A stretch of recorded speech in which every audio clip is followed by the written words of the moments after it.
Well, Michael, big news in the world of comic book movies, so therefore I guess movies. Yeah, the biggest news of all could be for there to be no comic book movies. Yeah, Marvel has announced the Fantastic Four cast, which includes Pedro Pascal and Vanessa Kirby. Now I don't really know anything about Vanessa Kirby, but I do know Pedro Pascal. He's been in a superhero movie before, and I believe that movie also had the number 4 in it as well.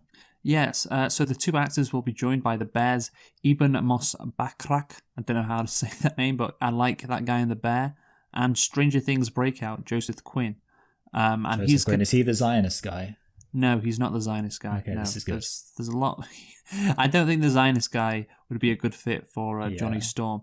To be fair, this guy doesn't look like he's. He looks like Elon Musk. No, not Elon Musk. Mark Zuckerberg. Oh, how embarrassing! Wow. Yeah. The thing is, I think the Pedro Pascal casting is what I like to call cowardly casting, where they've taken somebody who's very famous, who has been in some decent stuff, who everybody knows, and they've cast him as the lead in this big movie. Even though when I look at him, I don't think that's Reed Richards. I think that's his name. So is this the Flame or the stretchy guy? Well, obviously it's the stretchy guy. Stretchy guy, yeah. Stretchy guy is, I believe, called Mr. Fantastic. Marvel better hope this movie bangs, because this is the last bit of IP they haven't been able to get from Sony. They've got it, and yeah, for them, they can't fuck this up. Otherwise, the MCU's dead.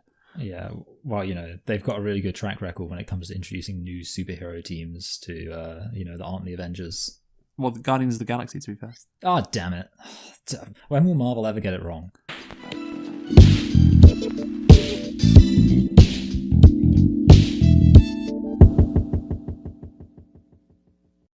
Hello and welcome to Select and Reflect, the movie review podcast where we look at films that have come out from the near and distant past to give them a couple of watches and evaluate them beyond first impressions. I'm your host Michael, and I'm joined as always by my co-host Luke, and this week we are celebrating the forthcoming Oscars by looking at a film that was nominated for Best Picture at last year's Oscars, which is Avatar: The Way of Water.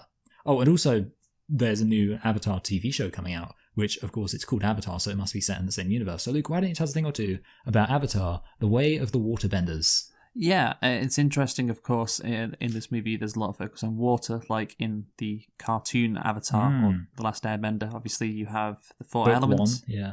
Yeah, I guess, there's no, like, earth, benders, or, like the forest people, or obviously the Na'vi forest people, which Jake Sully is a part of. They don't bend earth or whatever. Yeah, they bend trees. Well, they just swing in the trees, that's all. Yeah. Yeah, which is, they don't really do anything with the earth. So, the comparison, unfortunately, only extends to water. And I'm not sure there are fire Na'vi. I don't think that would make sense. Yeah. Or, I guess you could say maybe the forest Na'vi are like air Na'vi because they fly a lot. Oh, yeah. And, like, they live in those islands in the sky.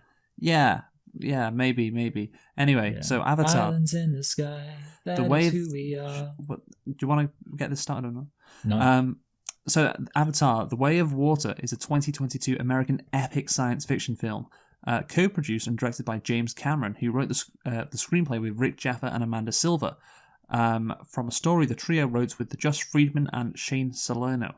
So this movie was in production for a lot of years, so they spent a lot of time on the script. Was it worth it? Of course, yeah. We'll get into it. Of course, this is just part 2 of a 5-part Avatar franchise. Yes. This is, of course, a sequel to 2009's Avatar, a sequel that comes out 13 years later. Wow, incredible. Yeah. And it was nominated, like you say, Michael, for Best Picture at last year's Oscars. Therefore, we are reviewing it. This is one of the movies we picked to specifically review because, I think, obviously, it grossed a lot of money. And we reviewed the first Avatar. So, it's interesting to go back to Pandora and take a look. It was directed, of course, by James Cameron. It stars Sam Worthington, Zoe Saldana, Sigourney Weaver, Stephen Lang, and Kate Winslet as well.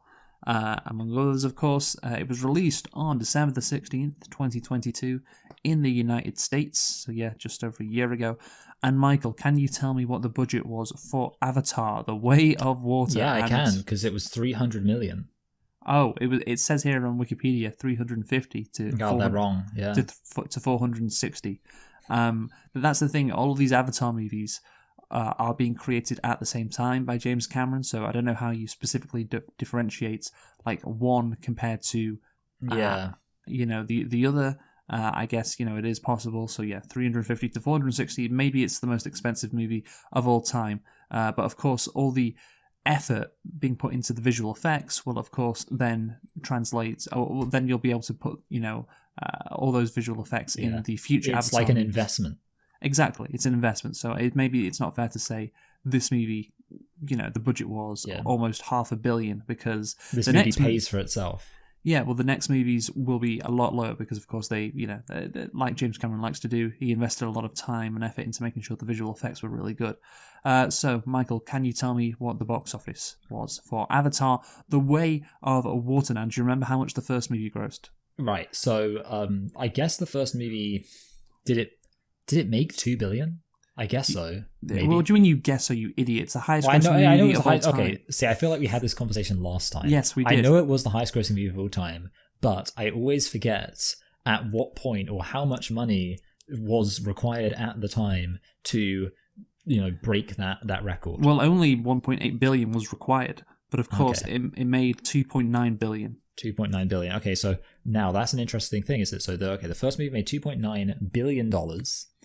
Now, obviously, did this movie make more? I'm gonna guess less. It made less.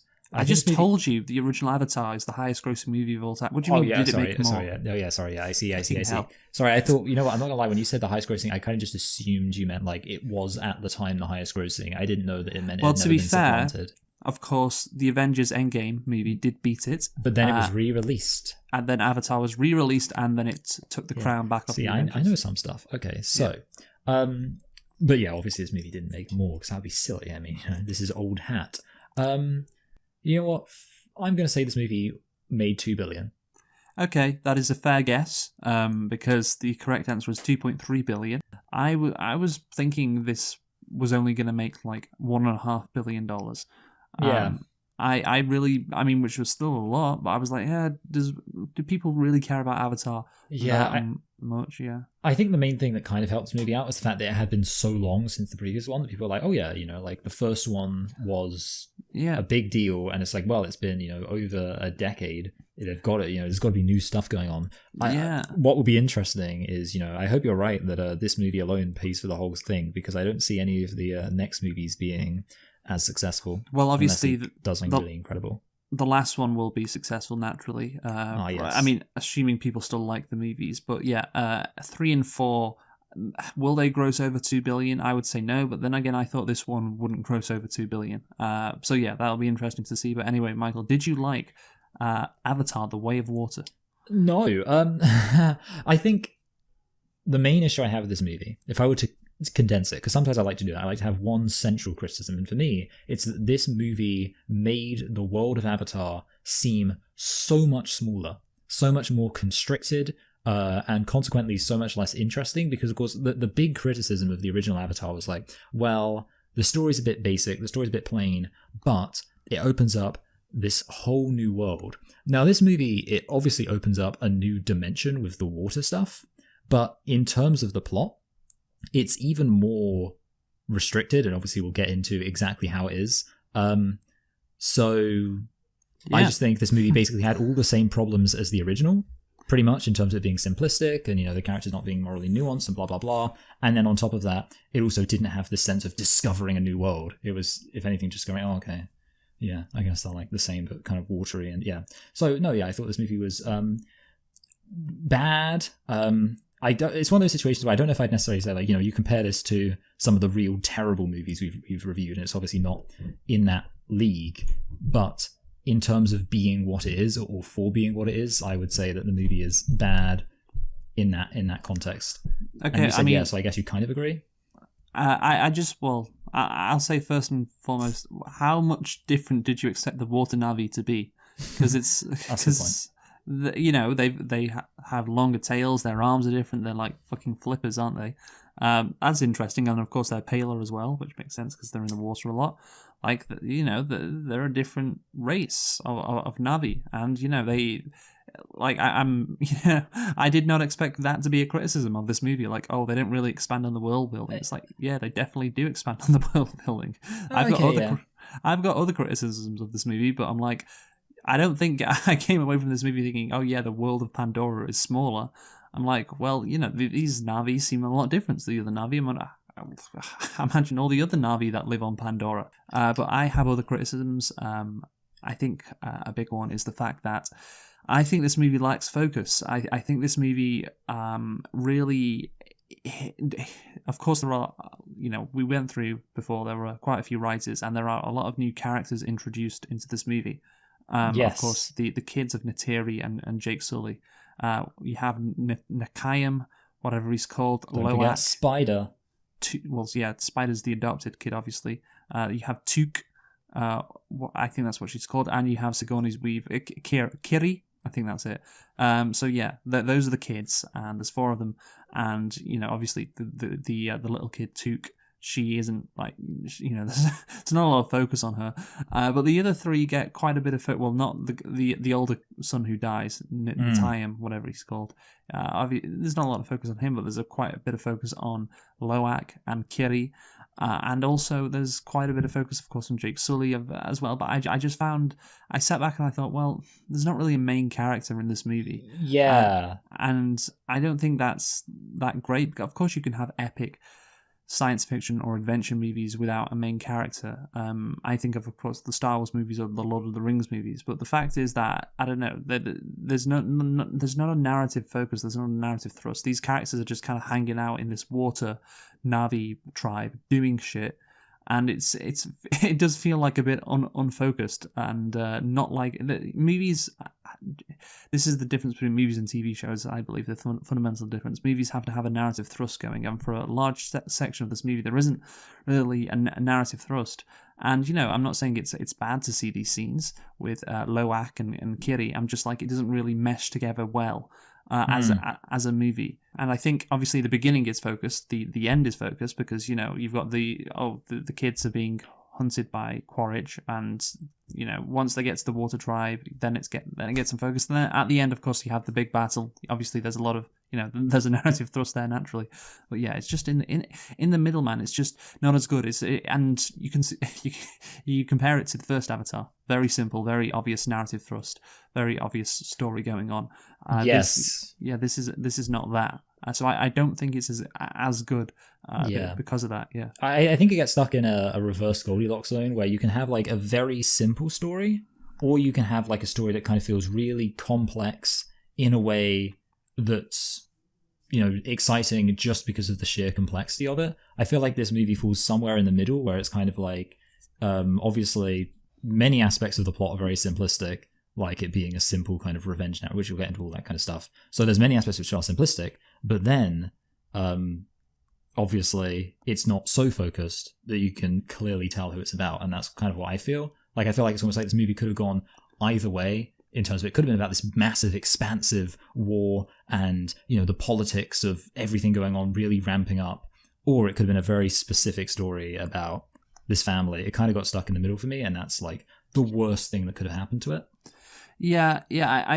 I'm just thinking like in the middle of the movie, because obviously the reason why we have all this stuff about Kiri, becoming, I guess, Pandora Jesus. And then we have, of course, Loak. He's an outcast, and he's, meeting this Tolkien Pikayan or whatever. I should get that name right. Yeah, but for the record, by the way, I don't know any of the people's names. I should have. Well, of course you don't. I don't know. Even when they have normal names, I don't know them. So the chance of me knowing their names when they have made-up names was 0. Yeah, because you Okay. like this movie, are unfocused. Okay, Wikipedia. So like now that I've already guessed the stuff, I can just look at Wikipedia and I can see, okay, T'Chaka. That's not a name of anyone in this movie. So apparently it's the full name of Neytiri. Neytiri Tate Shaka Moati Yeti. Yeah, so it's just Neytiri. That's what she goes by. Yeah. So I'm just thinking in the middle of the movie, like, of course, it seems like Cameron's like, okay, this is where we learn about Loak and Kiri, who of course will be important characters going forward. and I'm like, it shouldn't be like that. That's not how you structure a movie properly. It's not like, okay, we have the beginning to set up to get these characters where we want them to be in this water tribe, and then we have the ending. But in the middle, that's where we have the character development and learning about the characters. No. You have to learn about the characters throughout the movie, and you have to have a narrative thrust going alongside that, and that is how good movies are made. That's how you create good movies. This is not that. It's narrative thrust, then after 40 minutes, then we have this, they're all, in the water world, and then we have some, or the water tribe, and we have some, character development, and then, okay, then we have the end. I think that we should now talk about nitpicks. How many do you have? I have a grand total of 1. Okay. I have some other plot stuff, which again is, I think, worse. So yeah. Yeah, I have a grand total of 0 nitpicks, but 1 lit pick. So you go first. Okay, so my first one, and this is like literally right from the beginning. I put, if their method of decelerating is so destructive, how do they land on Earth? This is just something I was thinking. Like, obviously, the ships land on Pandora, and they have these. I guess they're called back thrusters, something like that. Well, Earth is dying, Michael. Okay, so I guess they just don't care. I suppose they're just fine with the fact. Yeah. Because obviously, what I was thinking is, okay, so anytime they land these spacecrafts, they have to go and create this massive fire. And I was thinking, well, look, I mean, the fact is, Earth's a pretty big place. You do that in the middle of the Pacific Ocean, I'm sure you'll be fine, But again, they're doing it on land in Pandora because they don't care where they're doing it, But I imagine they don't really care if they're doing it on Earth because it's dying anyway. So to be fair, if I was thinking, I know for a fact that people talk about having an international space station. Oh, sorry, not a space elevator. And often when they talk about a space elevator, they talk about it being something that would be in the middle of the ocean, so that you could kind of sail it around the ocean in order to direct where you're going to. So okay. I guess it would make sense if they had a space elevator in the ocean. They'd probably land in the ocean. Yeah, so my nitpick is... Oh, sorry, my lit pick. My apologies. Is that the blue avatar people who, of course, are the Marines who have been reborn into these avatar bodies, who are the enemies, the bad guys in the last movie. They're back in avatar form. They wear massive avatar sunglasses, like Oakley's. That's the thing. It's they had to get the specific style for Marines in avatar format.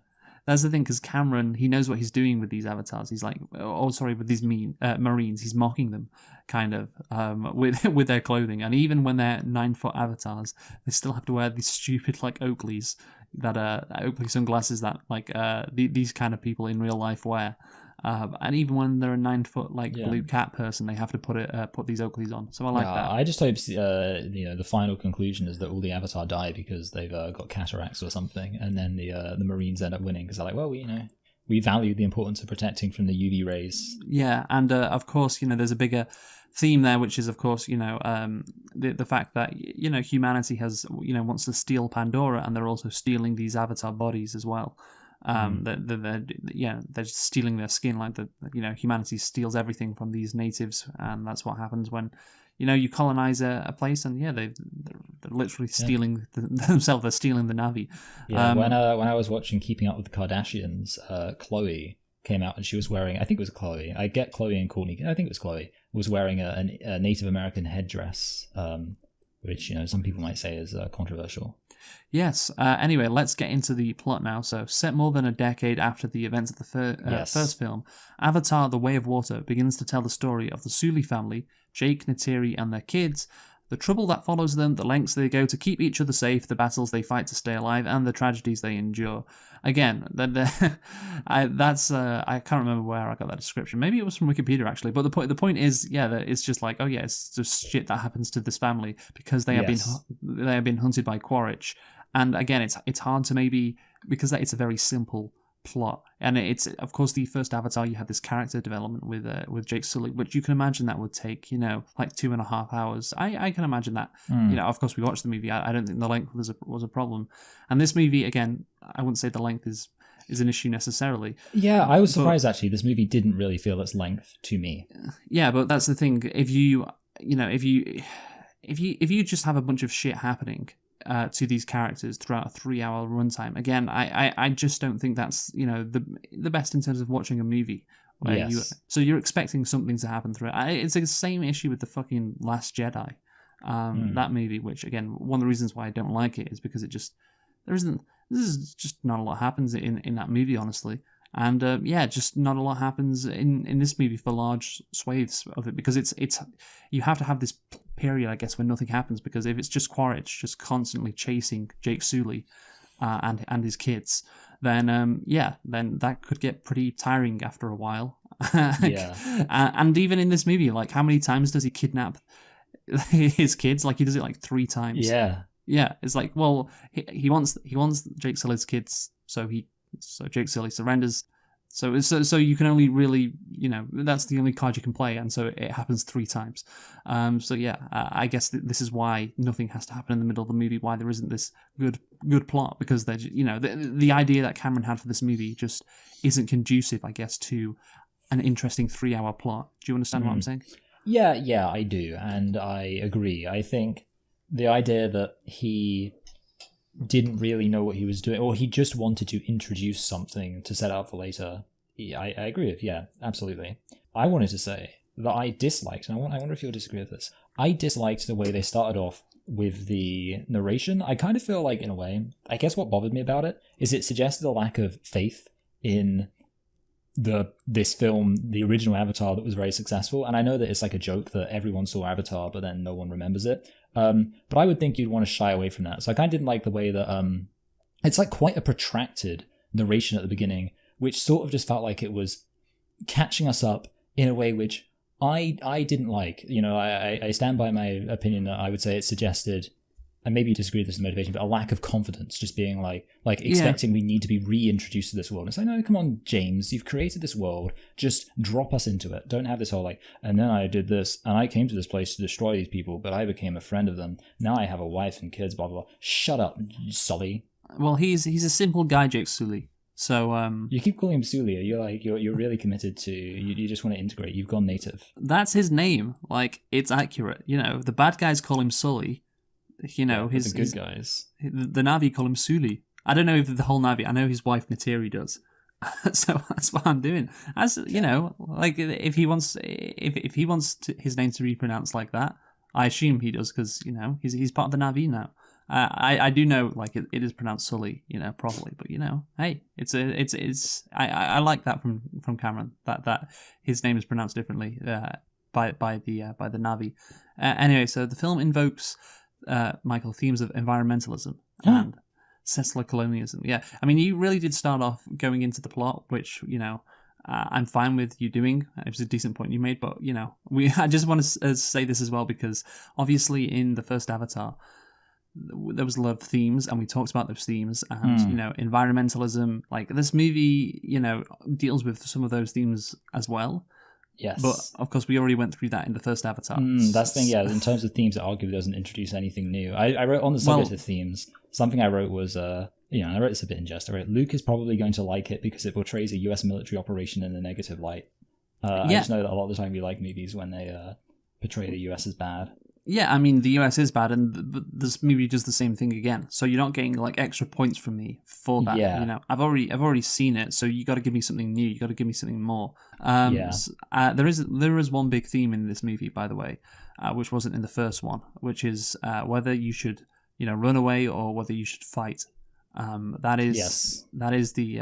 It was. I guess you could argue it was kind of in the first one. But not really. It's very explicitly in this movie. Yes. Should you run or should you fight? And at the end of the movie, of course, when Jake Sully opens his eyes, he's like, "Oh yeah, no, I realize what I must do. I realize I can't run away. I realize we have to fight because the humans are going to keep coming. We're going to keep running away. They're going to keep finding us. They're not going to stop, basically, until they kill us." But comparing the themes of the sequels to the original, Cameron said it will be a natural extension of all the themes, colonialism, environmentalism, etc., and the characters and the spiritual undercurrents. If you love the first movie, you're going to love these movies. And if you hated it, you're probably going to hate these. If you loved it at the time and you said later you hated it, you're probably going to love these, which is funny. Okay. But the thing is, I don't fall into that category. Like, I like the first movie. This movie, I don't like it that much. And again, I think it's a plot issue more than anything.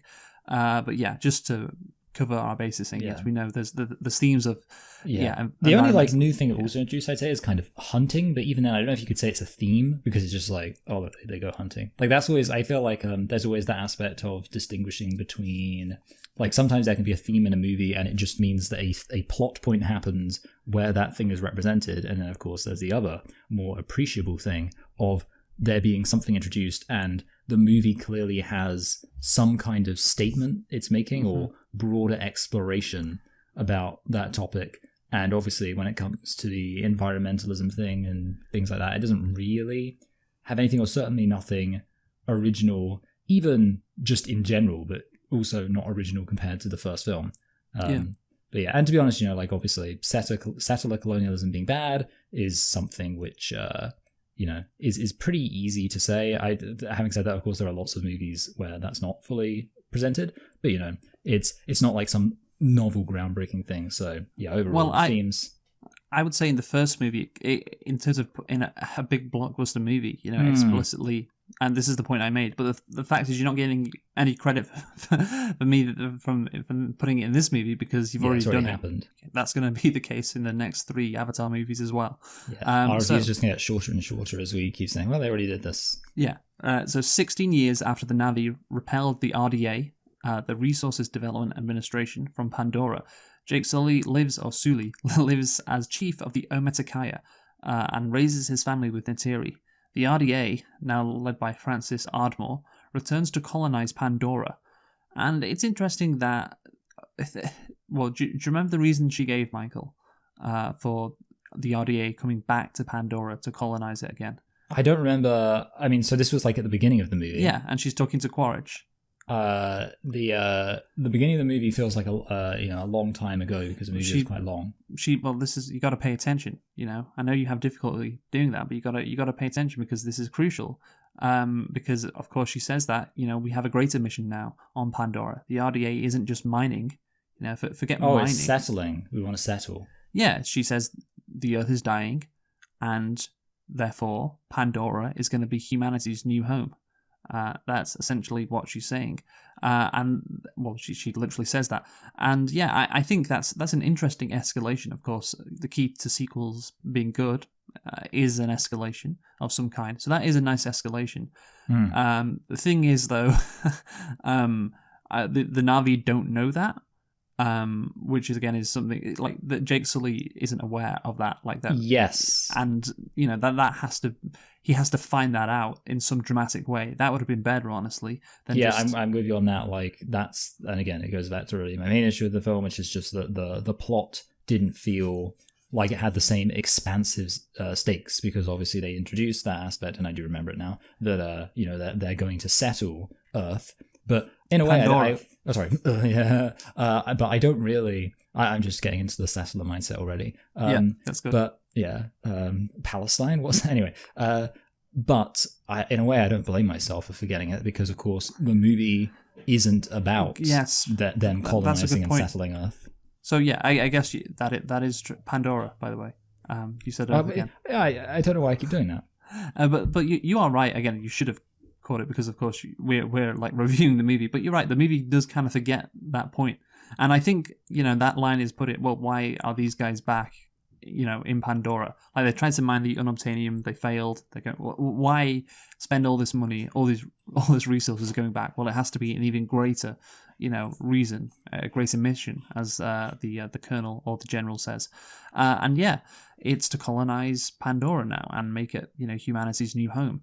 But you gotta have the Na'vi learn that. They don't learn that. Like, Jake Sully isn't aware of that. He just thinks, oh yeah, the RDA are coming after my family again, so I gotta run. Like, again, that you could, the stakes are raised in the movie kind of, like, in the background, when they should be, like, the stakes should be very much, like, you have the opportunity to raise the stakes, and you just should don't. Be raised in the foreground. Yeah, I know, and also I like this escalation, but it's just said so casually by the general. I don't know. I feel like, of course, we never have any scenes back on Earth, but I feel like, again, it's a massive change, isn't it?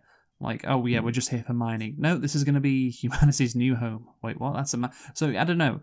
I just feel like if you gave that more weight with the Na'vi finding out, and with the audience discovering it for the first time, maybe in a dramatic scene, that would have been better than just the general casually saying it. So yeah, I think again that's something that again gets forgotten by the movie, and I don't think it should be forgotten because it's a good escalation. It's a good thing to include in a sequel, but the movie doesn't really care about it.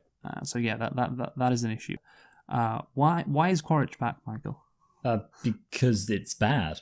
No, I mean, so I don't really know the reason, but I think the logical reason, as far as I'm concerned, would be that they didn't have confidence in their ability to establish a new character. So they thought, well, let's just have this character who people already have a negative association with rather than having to characterize a new person. That's a very cynical take. No, I mean, that's true. Look, the RDA knew that Quaritch was the main villain of the last movie. Yes. So, okay. Yeah, that's a good way of putting it, yes. All right, well, we got to bring him back then. Because there's a thematic thing, of course, where it's like, oh yeah, these Marines, they're just going to keep coming for these native people, for the Na'vi. And so, yeah, it's just, it's the same people that died. There's literally no difference, Yes, it's cyclical. Yeah, it's cyclical. Exactly. But again, you got to think of it from a practical point of view, from the RDA, because again, we can't just think about themes and so on. So the thing is, you want to tackle this insurgency led by Jake Sully and the rest of the Na'vi, but the Na'vi didn't. The RDA didn't know that was going to happen, of course. So this whole program was instituted before they knew they were going to be defeated. They plan ahead. Yeah, they have contingencies. Yeah. You think about before the last battle in the first Avatar, the RDA were just, they didn't think they had any chance of losing. So committing, a lot of resources to this bigger project, like implanting the memories of these. Again, why are these Marines so special? Just get some more Marines and put them in Avatar bodies. This is like reverse Starship Troopers. Yeah, again, they really value the lives of these Marines. Yeah, again, and it just doesn't make sense. Why do they care so much about Quaritch? Is he the only person who can, survive on Pandora? Well, I imagine not. No. Again, he's a pretty good Marine probably, but you know what? There are probably other pretty good Marines who, if you stick them in an Avatar body, I guess they'd be pretty good. So yeah, I don't have a problem with the concept in general. It's just the fact that why would the RDA do this? Yeah. I also don't like the fact that, obviously he doesn't directly even remember Jake Sully. The only reason he has any connection is because the past version of himself says, let me tell you, the person who did this is Jake Sully. Oh, okay. He remembers everything up until the last battle. That's it, yeah, okay, so that makes sense. So yeah, he remembers everything up until the last battle, but obviously he doesn't remember the Jake Sully kill, which I suppose makes sense within the content. But, obviously it just means he doesn't have quite the same relationship to Jake Sully. Yeah. The thing is, though, if the RDA did this a while back before he met Jake Sully, that would have been maybe better as a contingency. But it's the fact, we're doing this right. They happened to do it at the exact moment, yeah. Yeah, right before this final battle. Which again, in the first Avatar, they didn't think this final battle was going to be a battle. They thought they were going to wipe the floor with the Na'vi. So yeah, it just doesn't make sense from that point of view, from the RDA's point of view. Yeah. I wanted to say something about the fact you mentioned, one of their goals is to destroy this guerrilla resistance led by Jake Sully. I don't know if this is the best time to talk about it, but I want to talk about this, which is this movie in that sense kind of cranks the white savior element up to 11, in that in this movie, Jake Sully isn't just some guy who kind of joins the movement or integrates into this culture. He's the lead guy in resisting the human occupation. I was thinking in Dances with Wolves, he's not I don't know. Yeah. Well, I was going to say, to be fair, it is because of his military background. Yeah, I guess he knows the Sky People. Yeah, well, yeah. I mean, it's not. Yeah, he knows the Sky People. Yes, he also is a trained, Marine or combatant. None of the other people in the Na'vi, have the ability to carry out guerrilla warfare. I imagine because again, they've never faced, the Sky People, and when the Sky People came, obviously, they tried to be friends with the Na'vi. That's, of course, how the whole Avatar program started. So, yeah, I think it's natural he would be the lead. I don't think I have a problem with the white savior thing with that. It's like he is the natural person to, because he has natural person because he has some kind of natural superiority. Because he has the skills, the training. I think, so what you're saying that, at the end of the day, it should go to whoever has the most skills, and you're against the idea that, a Na'vi would be elevated just because of some kind of affirmative action. That's kind of Okay. no, yeah, I get that, but I'm just saying if they really wanted to, earn brownie points in terms of social commentary, not necessarily social commentary, but just like the social aspect, they could have they could have had him just be a little bit of someone who's got knowledge, but maybe there's another guy, maybe there's somebody in the Navy he's got something that Jake Sully doesn't have. Yeah, I mean, maybe, but the thing is, obviously, they leave the Forest Tribe right away. So again, there's no point building up a character and then just leaving, leaving them for the rest of the movie. Yeah. So during a counterinsurgency mission, Quaritch and his subordinates capture Jake's children. Jake and Neytiri arrive and free them, but Quaritch manages to capture Spider. Cameron said the film addresses the implications of Jake and Neytiri becoming parents in the time that elapsed since the first film. So, of course, this is the big change in the movie, and I don't know if it's a theme necessarily, but family. That's what makes this movie so special, Michael. Yes. Because it's about family. Because it's about family. So Cameron said, becoming a parent changes so much of your behavior and your value system. Yeah, I remember before the release of this movie, he was talking about the fact that he was becoming a parent, or he had been a parent, obviously, and he was like, you know what? Yeah, I want to include, that in my movie, the experience of parents. He said, what we saw in the first film were people who were fearless. Jake would throw himself onto a creature featured in Avatar, which is called a Lenoptrix, something like that. Dominatrix. But is a father of 4 going to do that? Is he going to throw himself onto a dominatrix? And he's trying to keep. I think some men might, in their weaker moments. Yeah, exactly. He's trying to keep his kids alive and trying to adjust his own life. Is he still a warrior? Again, is it possible to be a father? He's trying to be responsible and also be this warrior. And also, are these young boys who are 14, 15, 16 coming up, getting all excited about wanting to go to war and fight for their people and for their land? How's Jake going to be a hypocrite and hold them back when he has to go do it? So again, these are the questions that Cameron was asking, and yeah, I guess it's it's interesting to some extent, but I think this is something that I feel like is played out in movies, like the trope of in a warrior community, whatever that may be, the father wants to protect his kids, and the kids want to go off to fight because they want to prove themselves, etc. So it is what it is. I'm just kind of underwhelmed by the family theme or the family plotline in general. I don't know. What do you? Maybe it's because I am not like James Cameron, a father. Maybe I would be. No, yeah, don't relate to it at all. I think for me, I personally wasn't invested in that much of the family dynamic at all. I think it's okay, but it's not something which I massively cared about. So I guess I would say that being knowing it's there, I'm like, yeah, okay, cool. That's his thing. The big change is that he's become a dad, so he's more concerned about preserving life. But at the same time, I wasn't that emotionally invested in it. Yes. So aware of the danger posed by Spider's knowledge, Jake and his family relocate themselves to the Ometakaya, to Pandora's eastern sea, inhabited by from the Ometakaya to the Metakayina. Oh, wow. How could you get them confused? RogerEbert.com critic Brian Tellerico notes that some of the themes in this Avatar film echo themes from earlier films directed by Cameron, including Titanic, Aliens, The Abyss, the 2 Terminator movies, or the first 2, Judgment Day, because the film asks whether you should run and hide from a powerful enemy or fight their evil. And that is, of course, similar to Terminator films. And yeah, I guess is it similar to Aliens? I haven't seen Aliens. Yeah, I guess. I mean, it's kind of it's one of those things where it's again, that's the theme you could almost find in anything, because anywhere where there's going to be a threat and there's someone who's capable of fighting that threat, there's going to be a question of, well, should you stand and fight against that threat?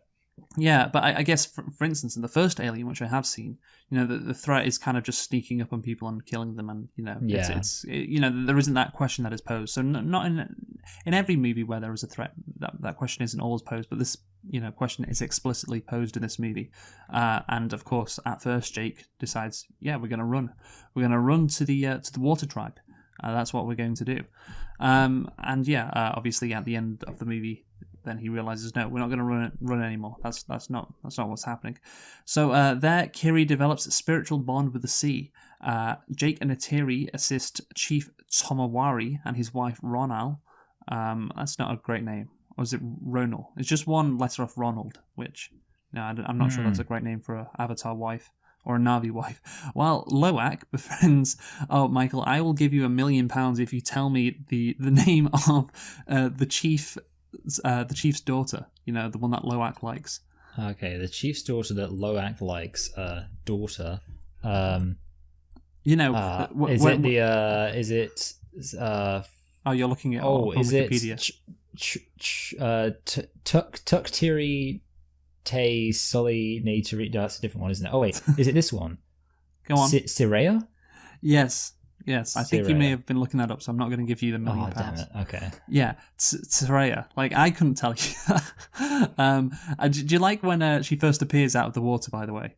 Do you remember that, when she comes out of the water and Loak sees her? Oh, yeah. And it's like a meet cute. Yeah. It's just like, you know, Cameron focuses on it. He knew what he was doing. Just Cameron. Yeah, he's a slut. Yeah, he's a pervert, Cameron. The thing is, of course, you know, she's this. I'm not attracted to 9-foot blue cat people, but apparently in this world, she's an attractive 9-foot blue cat person. Yeah. And within the world of 9-foot tall cat people, I guess she's probably up there. Yeah, and of course, and that's the thing. We see, like, she comes out of the water and Loak looks at her, and he's like, oh, you know, he's sprung, I think is the term. And of course, you know from that moment on, well, she's going to be the chief's daughter, right? Yeah. And she is the chief's daughter. It's like some Disney-ass dynamic. She is, of course, the chief's daughter. Cameron loves his tropes, man. He loves them so much. Also, next on my list, Cameron loves water. So this is where we're going to talk about the visual effects. Because of course, he's a real hydro homie. Yes, James Cameron spent years developing this movie because he wanted to make the visual effects, you know, groundbreaking, particularly, of course, with the water. I remember when the first trailer came out for this movie, and everyone was amazed at how realistic the water looked, because, of course, it was CGI. How could the water look so good? And, of course, you know the company that created or was responsible for the visual effects, Michael? Industrial Light and Magic. Is that Weta? Oh, Weta. Oh, yeah. So that's the Lord of the Rings one. Yeah, but isn't it great that it's called Weta? Yes. Of course, an American wouldn't understand that because they would pronounce the R in Weta. Wetter. Yeah. Weta Productions, New Zealand based. Yes, and I think Cameron was down there in like New Zealand for like 12 years creating this movie. And yeah, the water finally looked realistic enough. God, I can't. Yeah, they finally did enough union busting. All I know is that like Weta had like a load of problems with unions, and they had to introduce loads of anti-union laws in order to make it so New Zealand could get movies made there again. Yes, exactly. Yes. I guess let's talk about the visual effects because they're pretty fucking good. Obviously, the water is the main focus. Yeah. Hence Would the you title, say The Way like of Water. This is a movie that definitely benefits from being seen at the in the cinema? Yeah, I assume as someone who didn't see it in the cinema. Even when watching it on my laptop, I can appreciate how good it looks. So yeah, and that's a sign of some really good CGI. When you're watching it on your laptop and you're like, wow, this looks great. I think what would really help it, obviously watching it in the cinema would be great, but I think what would be even better is watching it at cinema with a split screen with this on one side and Aquaman on the other side. I think that would improve it. That's a good point. So there was a necessity to develop new technology to film performance capture scenes underwater, a feat which was never accomplished before. So the performance capture, when people wear those like suits, yeah, mocap, yeah, with like ping pong balls on them. That apparently was impossible to do underwater, but Cameron managed to get it. I guess maybe they get electrocuted because I assume they have loads of electrodes stuck in their head. I'm not sure that was the issue. I choose to believe that was the issue. Of course, you can insulate those things, right? So I don't think that's the biggest problem. It's just, making the mocap work underwater. They had issues with the infrared light used in performance capture, and it was not registered by the camera sensors as it was absorbed by the water, you see? I think that's the reason why they had challenges. And so UV light had to be used instead 2 separate performance capture systems were made, one used underwater and another above the water, which had to work in sync with one another. In general, Michael, it's incredibly impressive, and you can see why Cameron spent so much time, focusing on the visual effects, because guess what, they look great. And this is why this movie grows so much at the cinema, because you're gonna get a great experience watching this movie. Yeah absolutely. And I think obviously I did appreciate that aspect. This is again something which you would think is going to diminish with the later films. You're kind of like, how are they going to keep this up? But introducing it and having it as just a new element to appreciate, it's always good for a movie to have a point. And definitely it was kind of predictable going into this movie that the main thing that you would want to walk away from this movie saying is, okay, they nailed the visual effects with the water, and they did. So, it kind of, in that sense, I suppose it lived up to what would have been expected. Yeah, so on April the 30th, 2018, it's mad, this is like 4 years ago, Winslet had just a couple of days of shooting left to do. While filming an underwater scene, Winslet held her breath for over 7 minutes, breaking the record for the longest breath held while shooting a film seen underwater, a record previously held by Tom Cruise for Mission Impossible: Rogue Nation. There you go. That's got, first of all, his, what's it called? What's the new movie called that underperformed? And now he's lost his record. Well, it was Mission Impossible: Dead Reckoning. Dead Reckoning. I was trying to remember what it's called. I had Rogue Nation in my head. Of course, the movie we're doing next week did very well. And that is Rogue Nation. Featuring Tom Cruise, yeah. That's Maverick. So I think he'll be okay, Tom Cruise. So Quaritch decides to spend time with Spider to gain his favour. In return, Spider teaches Quaritch about Na'vi culture and language. This is, okay, in the middle part of the movie, we have some really weird editing. Like, I have no idea, what... Like, we have... Like, you imagine... Okay, we have, scenes with Quaritch and Spider. We have scenes with Loak and scenes with Kiri and Jake Sully, We have all these different scenes in the middle of the movie. Again, there's no real narrative push going on. Not thrust push. But the thing is, Cameron keeps switching back and forth between these, storylines. And he just, I'm expecting a scene, to last... a couple more minutes, and he just cuts back to the water, tribe. For instance, so kind of the macro editing from scene to scene is a bit off. Exactly, the macro editing. That's the phrase. So, for instance, when Quaritch is trying to ride his fucking dragon thing, whatever that's called, I'm not sure what it's called. Yeah. Isn't that the Dominatrix? Yeah, I think it is the Dominatrix. Yeah, that makes sense. Yeah. So when Quaritch is trying to ride his Dominatrix, of course he falls down this cliff, and then it cuts back to the water tribe. So I can't remember, somebody's doing so. I think it's maybe Jake's trying to tame his water beast. Yeah, and then it cuts back, and they're like, "Oh man, I guess he's dead." And then he reappears, right? Yes. Is that what happened? Yeah, okay. Because I was trying to yes, and I also thought that was weird. I think that is just bizarre. The thing is, I think the Jake clip was inserted in the middle to show the similarities between what Quaritch is doing and what Jake Sully is. Yeah, it's poetry. Yeah, Jake Sully is trying to tame this water beast. Quaritch is trying to, tame this dominatrix thing, which we saw in the last movie. Okay, yes. But don't cut that in between. It just removes the tension from the fucking Quaritch scene, because he's fallen down the cliff and then we cut away. It's like, well, okay, why? Imagine if they just never cut back, just he dies and that's it. It's a really experimental film and the main bad guy just dies unceremoniously. And it just cuts away. Yeah, and it happened a few other times as well. I was expecting a scene to go on a bit longer, and they just cut. And that was the one that really stuck out in my mind. Yeah, I think it kind of made it feel like each individual thread was very stop-start. Yes. Because it was kind of you just had it happen, and then it cut to a different thing.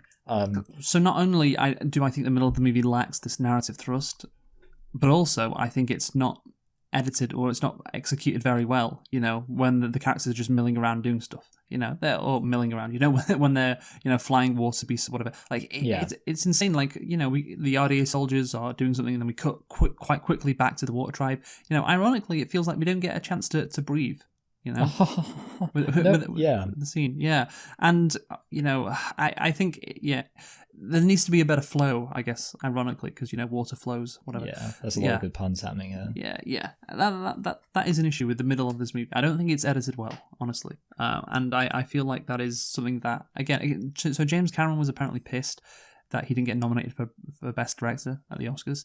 And I'm like, yeah, I don't think he deserved it. I mean, I don't think this movie is good anyway. It shouldn't have got nominated for Best Picture, you know. I guess maybe it got nominated because of its visual effects, you know. Yeah. So, following an altercation between Tonowari and Jake's sons after the foreman mocked Kiri, Loak apologizes to Jake's at Jake's insistence due to initiating the fight. Do you know what Tonowari's eldest son is called? Tonowari's eldest son is called. Let me just find this out off the top of my head. Could it be? Is this Tuktiri, or is that still a different person? Okay, that's still a different person. It's still Jake Sully's. Is it Neteyam? No, that's Jake's son. Come on, man. We went through it. Like at the beginning, I said like Netanyahu like 3 times. Oh yeah, Netanyahu. Yeah, that was it. So I thought this guy isn't on here. Oh wait, is it? No. Oh, is he not on there? Oh, you're fucked now. I don't think he is. Because it's got his daughter here, who is Sireya. Yes. Oh, is it Aonung? Yes. Aonung? Okay, Aonung. Yeah. Okay, there we go. Anyang. Yeah. So Anyang and his friends then entice Loak to to a hunting trip, stranding him in a sea predator. Yes, this is a good scene where they just like straight up murder him. Yeah, the thing is, it's very weird. Like again, this is why the middle part isn't executed well, because you know Loak's doing stuff with the Water Tribe. It seems like they're kind of friendly, and then all of a sudden they're not. Like they call Kiri a freak, and it's like, wait, I thought she was. Like, it's a very weird thing to do. Like you're hanging out with them, and then. Oh, okay. Seems like they're on good terms, you know. And then, oh yeah, we're gonna call this girl a freak, and then we're gonna start a fight with, her brother, or not start a fight. He punched them first, and then okay, fine. It's it's a bit of back and forth. There's some bad blood. But then it's a massive escalation when murder him. Anong basically tries to kill Loak. That's what he tries to do. He's not just abandoning him. It's crazy. It's whoa, okay, fine, fucking hell. I thought he just disliked him, and he even comes to apologize and said, "Hey, I'm sorry. Yeah, no, we're gonna kill you now. That's what we're gonna do." Yeah, I hate to say it, but these people are savages, and I actually think they need to be dealt with. Yeah, I agree. I think it is crazy, and I think just in general, like a lot of the interpersonal kind of conflict. It doesn't even make sense. It felt unmotivated. Yes. And I think it's like one of those things that speaks to like kind of bad writing in terms of a lack of degrees. It kind of reminds me of, this is the immediate thing I'm thinking about, in Jurassic World Fallen Kingdom, there's like the guy who's kind of a he's like a greedy kind of capitalist businessman, and he's got like an evil plan to sell dinosaurs, and then his like kind of dad finds out about it, like his elderly dad, who's like, "Oh, you shouldn't do that," and then he just straight up kills his dad, like he smothers his dad with a pillow. And it's like that classic thing that happens in bad writing, where there's like only one shade of evil or one shade of conflict, where it's like, well, I mean, obviously, he kind of, he got punched and they don't really like him, so obviously they're just going to go lead him to his death. I mean, that's just what happens. Yeah. Yeah, no, I think that's true. There's just not enough development at all, and it's crazy because there's a lot of time in the middle of the movie, but still, again, the movie, it needs to breathe more in some scenes, and that also means more development as well for the characters. Yeah, I just don't think the writing is that good at all. And James Cameron, I don't think is a good writer. Makes sense that he, of course, wrote this movie because I think it needs to be better in a lot of ways. The plot needs to be better, and those scenes, which, again, the plot's not great, but when you have a poor plot, you can still make the scenes compelling, and that just isn't the case, or the scenes make sense. So, Loak is saved from the predator by Payakan, Tolkien, an intelligent and pacifist whale-like species, whom the Meta-Kanaya consider their spiritual brethren, and befriends Pakayan. That's what Loak does. He befriends Pakayan. Yes. And upon his return, Loak wins Anyong's friendship by accepting blame for the trip. I would not do that personally. If someone tried to kill me, I would not do that. I would kill them. Yes, but it's told that Pakayan is an outcast. Okay, so the shots with the Tolkien are very good. Cameron, I think, is really invested in showing how cool these whales are and how cool like the water is. So that's neat. I like that. I don't know what you think about that, but I like the shots of the whales. It's good just in general. You got their Blue Planet vibes going on.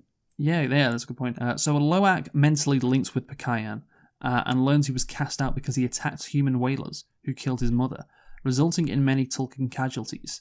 Honestly, this scene could have been shown better, right? Because I feel like a Yes. lot of things in this movie could have been executed better. Because, we see, like, Pikayan getting attacked by a bunch of, by whalers, and we're like, wait, what the fuck's going on here? Yeah. So he's an outcast, but this is just showing him getting attacked. And then we have to go back to what's he called? The Chief Tomawari, who explains. Yeah, like he says, like, oh, they're non-violent, so the fact that he did that is bad because they don't do violence, because if they do violence, then they get attacked. So basically, like, essentially, what it's revealed is that the rest of the whales are kind of cucks, and this one whale is an outcast because he decided This to be Chad. an alpha. Yeah, this Chad whale decides to actually, like, do something about the people attacking them, and now, Fucking like, Pikayan. this is like, in the mind of liberals, this is how, like, MLK felt about Malcolm X. Yeah, Pikayan takes no shit, man. Like, I want that whale backing me up every time. Yeah. That's the thing. I'm just talking about the execution of the scene, because I'm watching. We see things from Pikayan's perspective.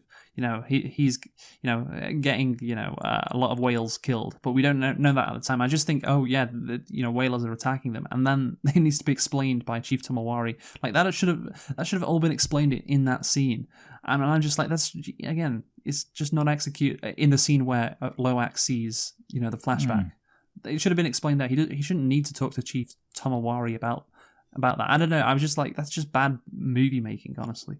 You're removing the potential for like dramatic scenes by just removing context. And I don't think it was clear at all what was happening in that flashback.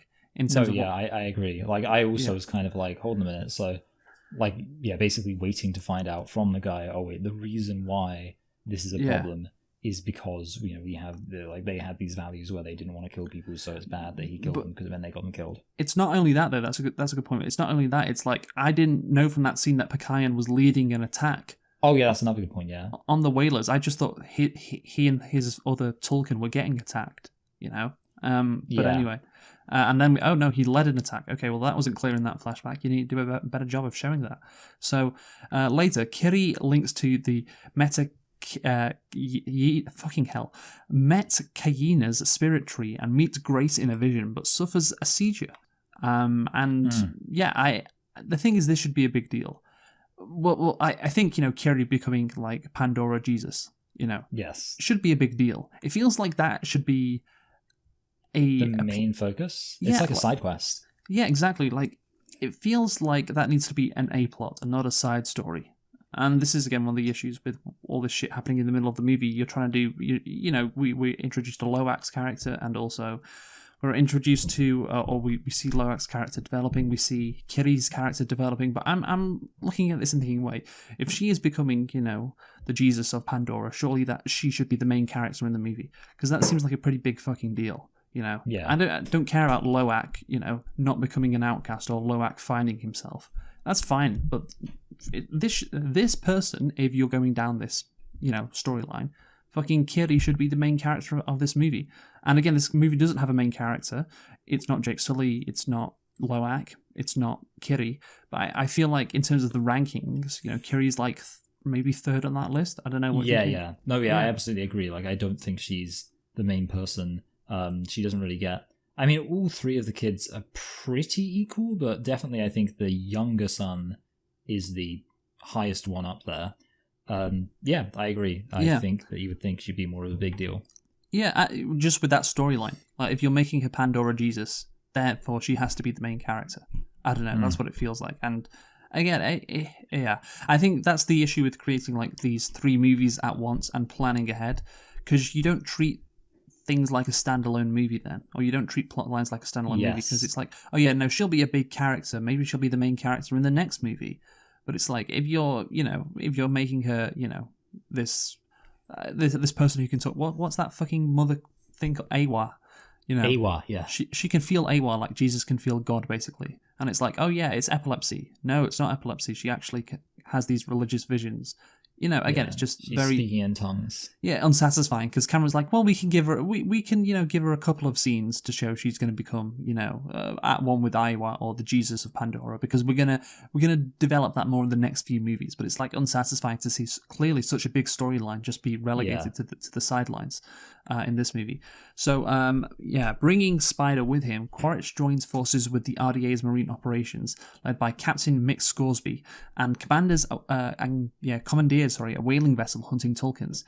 That right there is partly why Cameron made this movie.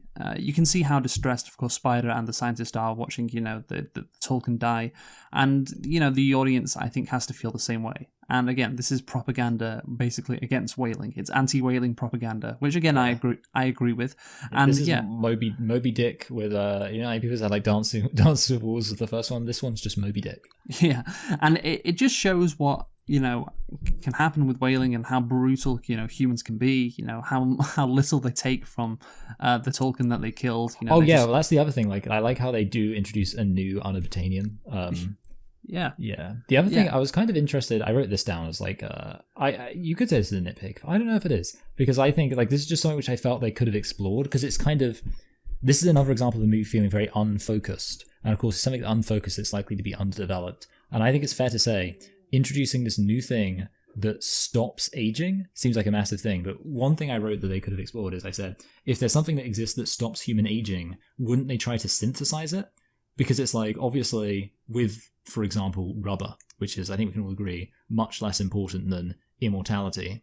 They used to get it from rubber trees, but then during war and stuff, everyone realized, well, hold on, maybe getting all of our rubber from like trees that only grow in a specific place, and there's only a limited amount of it, isn't a good idea. And then they started like working on synthesizing rubber, and all the Japanese and the Germans were like, yeah, good, now we don't need to contend with the British Royal Navy because we can just make rubber in factories. You would think people would be like, hey, maybe we should really work on like breaking down what chemically is happening. So I feel maybe it's not possible. Yeah, I feel like if they wanted to just, add something rather than, again, I guess like add some nuance, it could have been like the scientists wanted to do experiments and they needed to like, harvest some from the whales in order to do experiments, rather than it being like... Well, maybe that's part of it. Maybe some goes to research and development. That could be true, yeah. Yeah, I think like in general the movie has a, let's say, simplistic. I mean, the guy who like hunts whales, he seems to just really enjoy it. You gotta love what you're doing. Yeah, I mean that's fine. But my biggest issue is, okay, so Jake Sully leaves this forest tribe and he goes to the water tribe, and it just so happens that the water tribe have this spiritual connection with these Tolkien, and it just so happens now that these Tolkien have the most valuable resource, that could possibly exist. That could possibly exist. Jake Sully has walked into, another very interesting, scenario here. So yeah, when the Met Kaina learns of the Tolkien killings, they want to fight back. But the thing is, they don't realize that the death of the Tolkien, was a warning. They don't realize it was a message. Give us Jake Sully, or else this will keep happening. They don't realize that, which is very weird. It means it's not very effective as a message. Well, I thought it would be, unless you're, stupid. It's like, we've just killed this Tolkien, and we've not sunk the body. We've left it for everyone to see. It's clearly like a message, And I don't know how none of the fucking Met Kaina understand that. Quaritch specifically says, yeah, this is. We're trying to get Sully to we're trying to draw Jake Sully out, and the only way that'll happen is if the Water Tribe give him up, and therefore we're gonna make them basically choose between Jake Sully and the Tolkien. But the Meta Kanaya are so fucking stupid, they don't understand what Quaritch is doing. I don't know. I thought that was obvious, right? What he was doing. Apparently, the fucking Met Kaina, there we go, I said it right that time, don't get it, do they? Yeah, well, again, I think you've made the point several times that they're kind of just savages. They don't really understand things on a deep level. Though, yeah, and also it's weird that they don't understand. Like, logically, it makes no sense, obviously, or in terms of intelligence, but also it means that that would create a more interesting dynamic. So it's kind of not even. But there's not even any real benefit to them not realizing either. Yeah, exactly. Yeah, I was expecting a scene where obviously the chief's wife, Ronal, she's been kind of anti the Sully family, from the start, and I was expecting her to go off, because obviously it's her Tolkien that dies. She's going to go off on Jake Sully and Neytiri and the family, but she just doesn't, because she doesn't realize what's happening, which was again very weird considering that Quaritch specifically says, "Yeah, this is Bates." But again, the movie the characters in the movie, the Metakeena should put two and two together, especially as it's obvious, and the writers have constructed this scenario where you think there would be a payoff, but there is just no payoff there. So finding Payakan being hunted, Quaritch captures Loak, Tisarea and Tuk, Jake, Neytiri and Metkayina. God, there's so many names. Then confront the humans and rescue the kids. Quaritch forces Jake to surrender, but Pikayan attacks the vessel, initiating a battle between the Metkayina and the humans. I have to say, that is a cool moment when Pikayan attacked the ship. And yeah, just in general, I think this is the best part of the movie, and obviously when the Aussie guy gets his arm ripped off, I collapse. Yeah, I like that. That was, I think, to be honest, the smaller kind of engagements often are more exciting because you have more sense of what's going on. So it's kind of like you can appreciate the excitement more. Michael, did you not like the Pikayan, jumping onto the ship? I mean, I'm sorry, that was a cool thing that Pikayan did. Pikayan is a real G, in my opinion. Yeah. So you're saying, I mean, personally, I feel like, at the end of the day, he shouldn't have killed them. I think that's actually a bad thing to do. I mean, I do agree. It was really exciting. And of course, Pikayan fighting and being this aggressive whale, that is the message of the movie in general. It's like, are you just going to leave your... of course, what Pikayan is doing is the message that Jake Sully eventually understands. Yeah. Are you a man or a mouse? Exactly. Are you a man or a mouse? Are you a Chad or are you a cook? Are you just going to everyone needs to ask themselves. Yeah. Are you just going to let your race die and get, genocided like the cook whales, the Tolkien? Are you going to let yourself be replaced by mass immigration of these people? Yeah. Are you a Chad like Pikayan who's like, no, I'm going to stand up for my race. I'm going to defend my race. And that's what Jake Sully understands at the end. That's what he has to do. You can't keep running like the cook Tolkiens. No, you don't want to be a cook Tolkien. You want to be a Chad Tolkien. If you don't stand for something, you'll fall for anything. And that is the message of this movie. Again, a very aggressive, revolutionary message from Cameron, which I do like again. I agree with it. So Netayem, that's his name, rescues Loak, Tisarea, and Spider, but is fatally shot by one of Quaritch's men. Yeah, you knew this kid was going to die. He's the perfect son, the one who couldn't do anything wrong, but wasn't the main character. Very much a side character. Oh yeah, he's going to die for sure. You weren't surprised, right, when Netayem died? No, I wasn't. I mean, I was kind of thinking to myself, when so I guess this is a reference to something. I could have mentioned this earlier when you were talking about this, actually, but the whole thing about Jake Sully being scared because his kids are going to die and blah, blah, blah. I did kind of think to myself, look, dude, check your privilege. You think these actual people fighting oppression, they take it for granted that, some of their kids are going to die. They're going to throw a rock at the wrong tank and, that's going to be it for them. And good riddance, I say. But no, that's the thing. I do genuinely think in a way I was sort of actually, if considering that the narrative is supposed to be that the Na'vi are totally disadvantaged and it's kind of an analogy for the Native Americans, you would expect them to be kind of trading, they'd have a very unfavorable KD ratio, and it's really you would expect, and I know you're mentioning narrative reasons of the fact that in terms of characterization, and I do agree with that, but also just logically I was like, well, one of them should die, so I'm kind of, I guess, happy one of them died, because it's but happy. Then kind of like you say, I guess it was the person who was most obviously telegraphed to die, so that's cowardly. Yeah, I mean, but it's just so obvious from the beginning. He's going to die. Yeah. Oh, absolutely, yeah.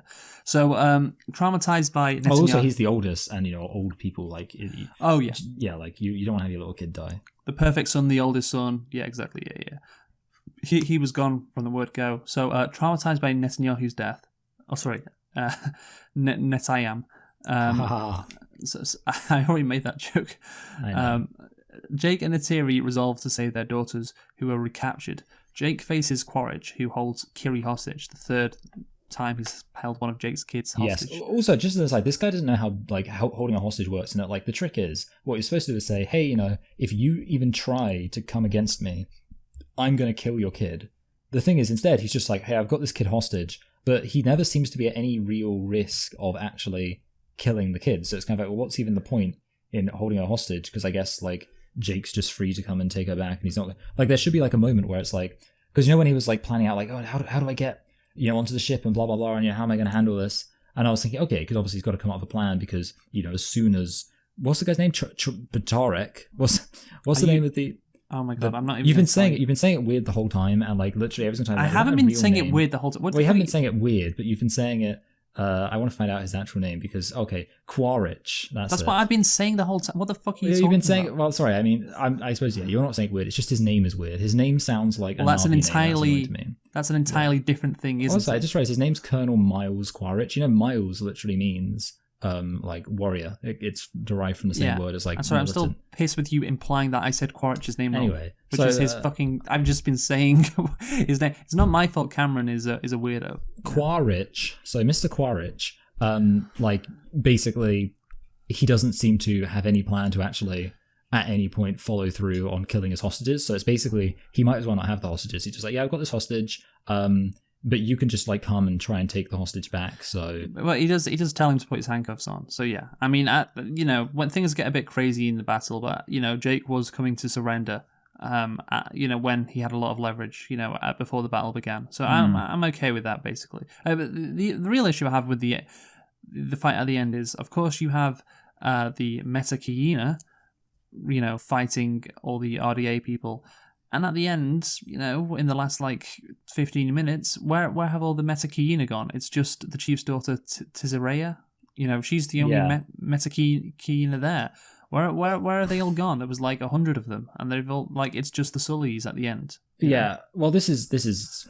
I suppose this is actually a good point to get to the real issue, which is when I said this world feels small, I suppose I didn't really entirely mean it from a world building perspective, but more from a larger plot perspective. And there's a lot of issues there. The fact that obviously it's supposed to be about this conflict between civilizations, but literally just becomes one guy's personal revenge quest. But the other thing is the fact that. The first one had this big battle and you felt like the future of the planet was on the line, where it's if they lost that battle, then, obviously that would be the beginning of the end for them. Whereas in this case, this felt like so much smaller, which again isn't a bad thing, but it kind of is what I already said about it being in the middle in a bad way. Because obviously I don't think that the character stuff is strong enough to tell a small story. Because you say, well, it's not the worst thing to do a small story. But again, the character stuff is very strong. So the only other thing you could do is have it be the story about this world, which is completely ruined when it seems like a lot of the Na'vi and the humans are kind of not actually that invested in this whole thing. And it just becomes, a very personal fight. So that's why I agree with you logically. It doesn't make sense that the Na'vi don't get involved. But also, in terms of what the film's doing, I don't really like it.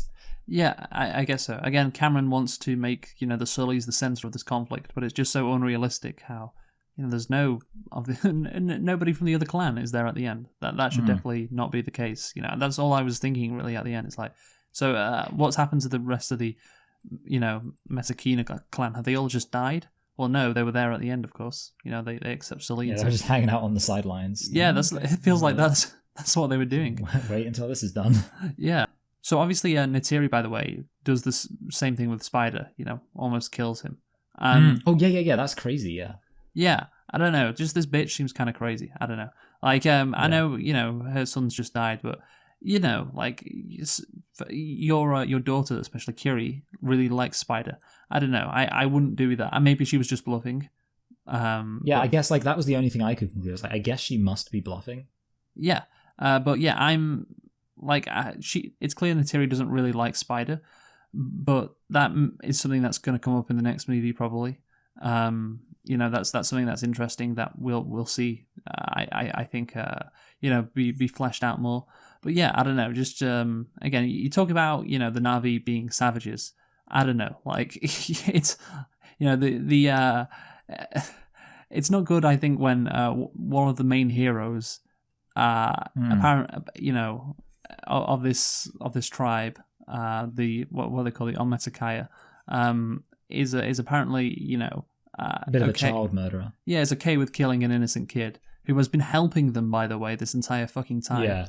Yeah, I don't know. Yeah, Anyway, Jake, I mean, she's meant to be like a hero. She's meant to be one of the good people that we like. She's not meant to be like a complicated character. At least I don't think that's the case. So, well, what I mean by complicated. She's meant to be... Yeah, she's not meant to be like morally nuanced and kind of like dark or anything like that. Yes. So after a tense skirmish, Jake obviously strangles Quaritch and, is rescued by Loic and Pakayan. Obviously then you have fucking Neytiri and Took, who are trapped in this sinking vessel. And James Cameron loves action scenes when a ship is sinking, doesn't he? Like, it's a fetish for him. That's for sure. And after Netayam's funeral, so at the end of the movie, by the way, when Quaritch and Jake fight, obviously Quaritch is saying, "I'm going to come for your family. I'm going to kill all of them." And Jake then decides to stop running away. And I think at the end of the movie, well, that's the thing. The movie was nearly at an end. It wouldn't be surprising if Jake just left and that was it. But he decides to have a final fight with Quaritch. Which I think, again, that's his character arc. And I think that was a nice moment from Cameron, because I suspect a lot of the audience were maybe surprised that Jake decided not to run away, because it was the end of the movie, they've had their big fight, it's over. But no, he goes back for some more. So that was nice. That was a nice moment, I think. Obviously, after Netayam's funeral, Jake informs Tonowari of his decision to leave. However, Tonowari identifies his family as being part of the clan. Wants them to stay.